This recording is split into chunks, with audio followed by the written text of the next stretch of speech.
I want to talk to you about flexibility. There's a lot of confusion on how to get flexible. I'm not some super specialist. I'm just someone on a journey who's discovered things that the specialist can't tell you because it's not in books. And it's not in books because it wasn't known before, or because it's not financially beneficial for the system to put it in books. Because a lot of these things that come up in situations like this, speaking of flexibility, a lot of the factors that when you look at it, you go, but why is it has to do with finances.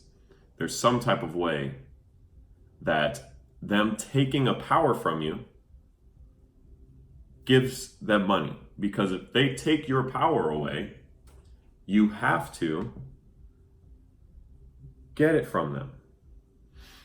If someone takes your ability to heal yourself away from you, you have to pay them to heal you. And if you don't have to pay them to heal you because you're healing yourself, they aren't getting your money. And if they aren't getting your money, you're keeping your money. And if you're keeping your money, you don't need to get as much money. And if you don't need to get as much money, then you can't be their slave. So it's very much in their vested interest, and by they, I mean anyone in a power position, anyone, to take away your powers. Your counselor doesn't want you to be able to counsel yourself. A trainer doesn't want you to know all the shit. No one who you're paying to give you a service wants you to be able to serve yourself. Now, there's some shit you don't want to have to serve yourself. I don't want to have to plunge a fucking toilet. I want to pay someone to plunge a toilet. But I don't want to not know how to plunge a toilet. I got to know how to plunge a toilet. These other things with your body, no one can do them for you. That's what's crazy about the body. No one can heal your body for you. They can only give you crutches. Let's get back to this whole flexibility. Flexibility is the ability to flex. Flexibility, flexible, ability to flex. If you want to be able to do a forward fold, you must flex the front of your body to pull yourself down. It's a flex. People will look and go, no, you're stretching your hamstring, you're stretching your backside as you fold forward, but you're not, because muscles only do one action, that is pull. Muscles only contract and relax. They don't contract and expand. They contract, and what makes them expand is the pulling of the other side, and then the pulling of the other side, and then the pulling of the other side, and they have a seesaw effect. And so, how do you make this side open up? Is by crunching this side, and it goes the other way. Contracting both sides is an energy lock. Contracting neither side is just a completely loose wire. What does any of this mean? Hopefully I'll get around to teaching you about that. So flexibility, the ability to flex, is how you gain ranges of motion, not by stretching. When you hear of stretching, people will say, don't static stretch before you exercise. Dynamic stretch. Dynamic stretch, but be sure not to ballistic stretch. Unless you're trying to gain maximum gains in flexibility, then you use ballistic stretching in certain situations. And then people will go, where do you read that? Well, there's this book called Stretching Scientifically. You could read that and it'll teach you about the science of stretching, as they call it, stretching. But the problem with that is, when do you want to stretch anything? You want your underwear to be able to flex onto your waist. You don't want your underwear to be stretched out. Stretched out underwear are gross. You ever see somebody take their pants off and they got stretched out underwear? It doesn't matter what you're looking at someone take their shit off. If like you're looking at someone take their jeans off and their boxers are all stretched out, I'm sure that don't look good. If you see a woman take her jeans off and her thong is all stretchy or something like that, it's like, oh, you got an old ass thong that's all stretched out? No, you want tight flex. You don't want your skin to be all stretched out. You want your skin to be tight, to be flexed. Stretching a muscle is not a real thing. What do I mean? Muscles, as I said, only contract and then relax. When a muscle is at its full length, as far as it can go, it has a small amount of elasticity that still remain in the muscle, but when you take it to that furthest point to where it's as far as it can go, if you go any further, it doesn't stretch, it tears. And it doesn't tear in a way that it's going to heal in a few days and feel much better. What's a tear that heals in a few days and then it feels even better? If I'm doing this forward fold really intensely and I pull so hard that I'm pulling on my hamstring and then that hamstring muscle tears a little bit, that's going to be a long ass time for that little tear to heal. Whereas if instead of trying to stretch the back, I'm really fucking as hard as I can, flexing the front, flexing quad, that will tear the quad, but in ways that it'll heal very quickly. That's called muscle soreness.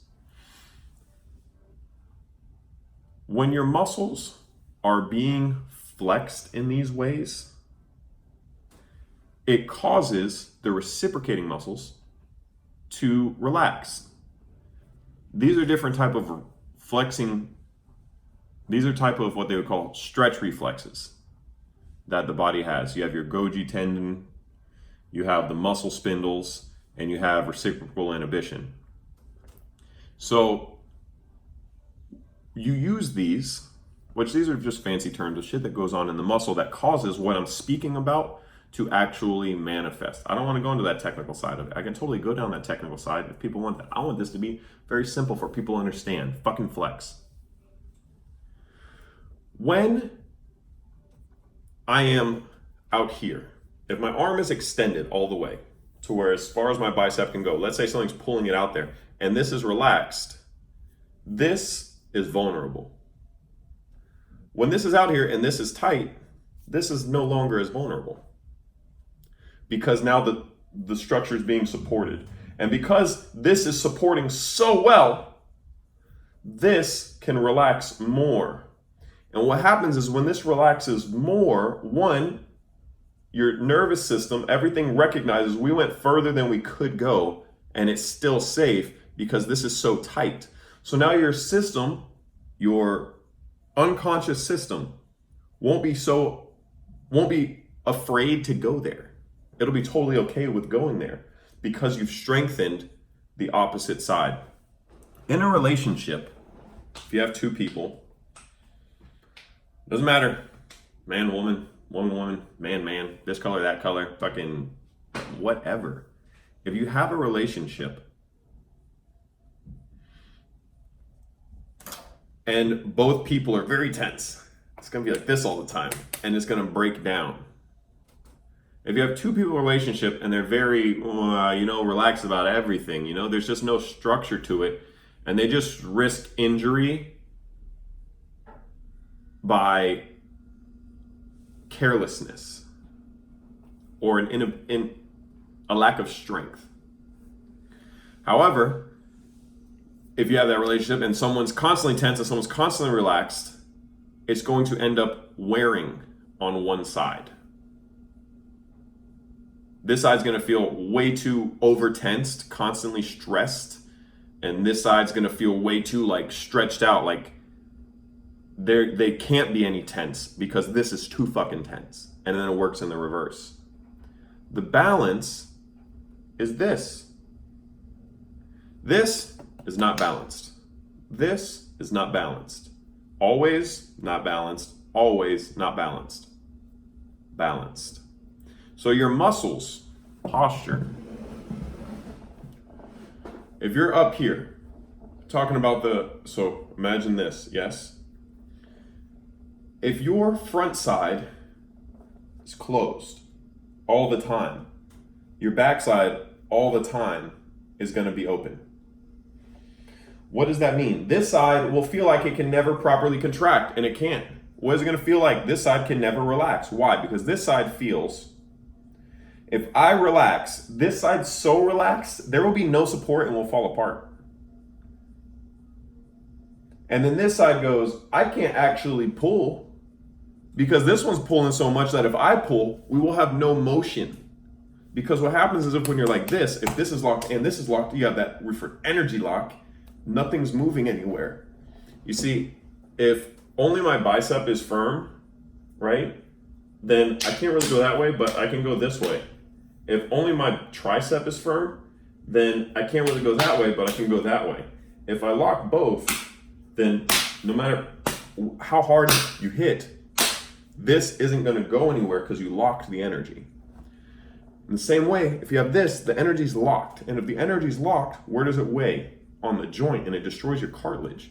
This is why really tight people have destroyed hips. This is why old people have destroyed hips, because they're in chairs. What does that mean? You sit down in chairs all the time. And so what that does is, remember I said, they want to take the powers away because then you have to buy them back. And the only way you can buy them back is if you work for them to get the money to give back to them to get the power that they stole from you. Rewind that. So when you're constantly sitting, you are in a position where you are going to over tighten the front side of your hip because it's always closed off. Because think about if you're sitting in a chair, your leg's right here. This is closed all the time and turned inward all the time. And so this is going to be super tense all the time. So what happens when you straighten your leg? You see how it's going to curl my back? This is why a lot of people stand like this. So what it's going to do is this is super tight because this is super tight. So what does that mean? This is extremely loose and this is extremely loose. And so this is why you're going to have real bad back problems, because from the top of your body to the bottom of your body, the only thing that is separating, that is structurally supporting this to this, is your spine. The rest is just muscles. The muscle primarily for the support is the TVA that wraps around you. Transverse abdominis. This is a muscle nobody really talks about because you don't see it at all. But this is what allows you to pull in. So, if you're sitting and this is always like this, what you're doing, if this is always too tight and this is always too tight, you're stuck here. And these joints are being stuck in a way that they're full motion. They should be able to come to all these places, but they can't. They're stuck here. And since they're stuck there, it's going to wear on your cartilage. And since you're not moving the joint fully, blood and synovial fluid is not getting in there, so there's no nutrients to repair it. Even if you go, oh, my shit's damaged, you can repair it. If you get blood flow, if you get synovial fluid, if you move, if you flex. You gotta flex. You gotta flex. So chairs destroy your hips. Who has the worst hips? First world country people. Who has the best hips? Third world country people. Why? Because of the ways they sit. They don't have chairs. They don't have the things to be sold to them to make up for their lack of power. So they have to conserve their power. Now, of course, other things are being taken away from them. I mean, come on, it's third world country. But you understand what I'm saying as far as the body. So flexing, causing the electricity to run through your body, which causes a contraction. If you've ever seen someone get electrocuted, or if you've ever put on one of those little shocky things, electricity makes your body do this, makes your muscles jump. That is, I'm sending an electrical current. This is electrical currents. My speaking, all this movement is just electrical currents causing my muscles to move in a way as I exhale air that it causes sound vibrations that sound a certain way that this device picks up, then makes digital, sends through the fucking air, gets to another device, makes it analog, the vibrations hit your ear, and then your ear interprets that sound. That's fucking crazy.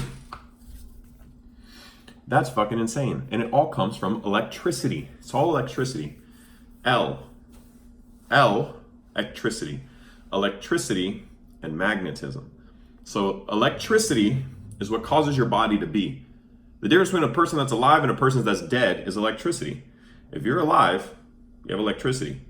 You die, no electricity. Your muscles work from this electricity. So your muscles are batteries. Your muscles are bio batteries. These bio batteries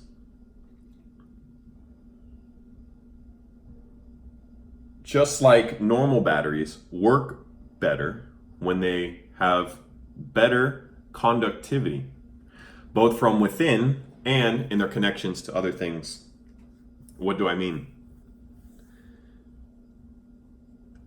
A battery that has bad insulation inside, that has insulation inside of it where it should be conducting and isn't insulated properly on the outside, isn't tied up together, is going to lose a lot of energy. If you have a power line and that power line has an insulator inside of it, the power is going through wire.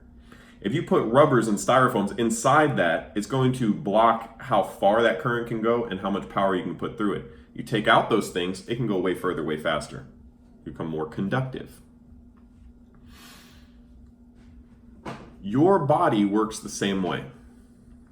If you have a lot of body fat in the muscle, because there's different body fats. There's body fat on the surface, and there's intramuscular body fat. So that intramuscular body fat is the real problem. If you have fat here, where there should be muscle, and in the muscle you have fat because you're so sedentary, you're going to have a lot of problems because you can't get electricity to conduct properly, and you can't send the right currents through. You got to squeeze that fat out by flexing, and it literally just squeezes the fat out of the muscle. You burn it. So your muscles are individual batteries, which means that your body is a giant battery pack. Your battery pack, in the same way that if you have an electrical system with wires, and then there's a splitting point to another electrical system, doesn't matter, whatever type of situation, where that change happens, if that connection is not a proper connection, then you lose energy. So if your joints can't work properly because you're here and this is too tight, and this is too tight, and that's loose in the back, you're not properly letting electricity go through here. And so you are losing life energy. Whereas if you fix this and you can conduct both ways, you improve the articulation of your joint, its ranges of motion, you strengthen it by flexing instead of having one side overly powered and one side overly weakened. What happens is you generate more power from muscle to muscle. So these little batteries are connected by joints. And these joints need to be in proper health, because if you have a damaged shoulder because you've been in too bad of a posture, and so your cartilage is damaged, you can't send the electricity. But if you flex it, you flex the muscles, you increase your conductivity. How else does flexing help you? You would go, look, man, I'm real tight here. What do I do? Fucking flex this? Why would I flex this if this is tight? That's gonna hurt. No. Reciprocal inhibition, like I said, the harder you flex this, the more this can relax. In a relationship where it's really one-sided, the only way this person can ever relax is if this one pulls. But the only way this one can ever pull is if this one relaxes. It's the synchronicity. It has to happen at both times. Because it's not both times, it's one time. And this is how it works. It isn't a this happens, then that happens. It's a this happens. It's pretty trippy. So this is what flexing is about. Flex your fucking self. I'll talk more if I load this, if I upload this. I hope I upload this. Otherwise I spent 19, almost 20 minutes just fucking jabbering for nothing. So flex, find yourself. Posture is what it's all about. The posture in life is based on your physical postures, because your physical postures show everyone your mental postures, and your mental postures then create the physical reality. Have fun.